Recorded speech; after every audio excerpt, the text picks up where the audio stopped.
Seorang B.J. Habibie pastinya mempunyai kisah hidup yang sangat inspiratif bagi kita semua. Kisahnya sangat menarik untuk disimak. Sosok yang terkenal cerdas ini memiliki karisma tersendiri bagi seluruh rakyat Indonesia sebagai Presiden ketiga Republik Indonesia. Figurnya pun sangat dicintai oleh seluruh masyarakat Indonesia. Berbagai pengalaman hidupnya, mulai dari perjalanannya membuat pesawat sampai dengan kisah cintanya dengan Hasrul Ainun Habibie, membuktikan ia adalah seseorang yang sangat inspiratif bagi kita semua. Profesor Dr. Ing Haji Bahrudin Yusuf Habibie alias B.J. Habibie lahir pada tanggal 25 Juni 1936 di Parepare, Sulawesi Selatan. Ia merupakan Presiden Republik Indonesia yang ketiga dan merupakan Wakil Presiden Republik Indonesia yang ketujuh. Beliau juga dikenal sebagai seorang profesor dan teknokrat yang mendalami ilmu di bidang penerbangan atau aviasi.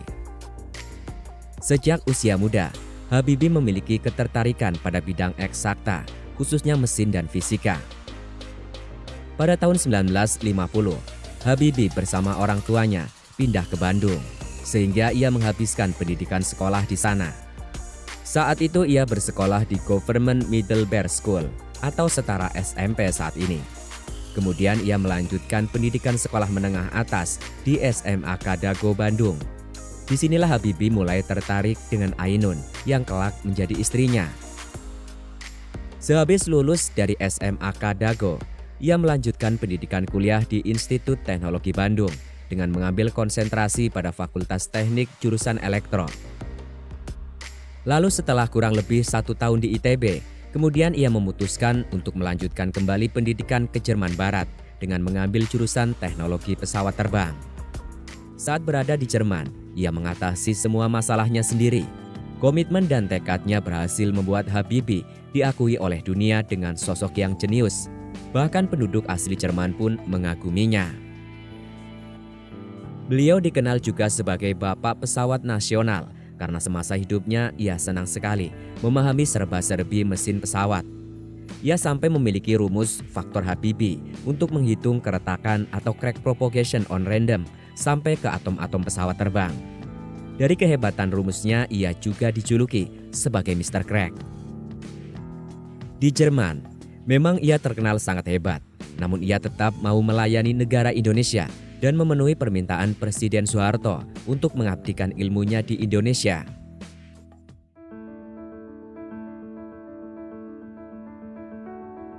Berorientasi pelayanan. Bapak B.J. Habibie menunjukkan sikap berorientasi pelayanan dengan mengutamakan kepentingan rakyat, mempercepat reformasi, dan mengembangkan SDM serta teknologi nasional demi kesejahteraan masyarakat. Pada masa pemerintahan beliau melepas Timur Timur melalui referendum untuk menghormati aspirasi rakyat, meskipun keputusan itu berat secara politik. Akuntabel. Sikap akuntabel yang ditunjukkan oleh beliau dengan berani mempertanggungjawabkan setiap kebijakan, bersikap transparan terhadap publik, dan menjaga integritas dalam penggunaan kewenangan serta dana negara. Pada masa beliau memimpin IPTN dan program teknologi, dana riset digunakan untuk pengembangan SDM dan produk yang nyata, yang dapat kita lihat sama-sama, yang hasilnya dapat dibuktikan. Kompeten. Bapak B.J. Habibie mengembangkan teknologi pesawat dan industri strategis agar Indonesia memiliki kemandirian transportasi dan memberikan manfaat luas bagi masyarakat. Pada tahun 1955, beliau merancang dan memulai proyek pembuatan pesawat N250. Harmonis. Kolaboratif.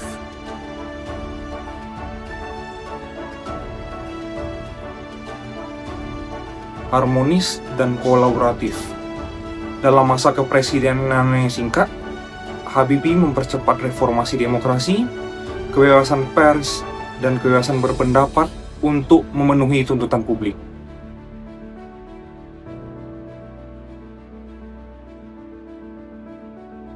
Loyal.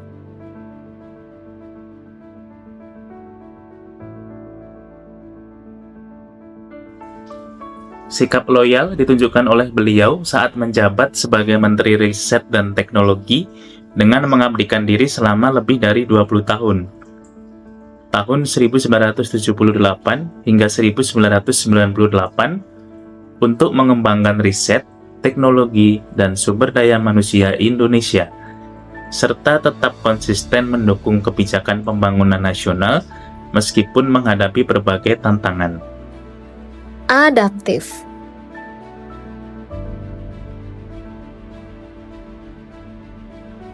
Bapak Habibie merancang teknologi pesawat yang dipersiapkan untuk 30 tahun ke depan. Beliau juga membuat program beasiswa Habibie, BPPT, dan program IPTN untuk mencetak insinyur dan ilmuwan agar masyarakat punya akses lebih luas pada pendidikan tinggi.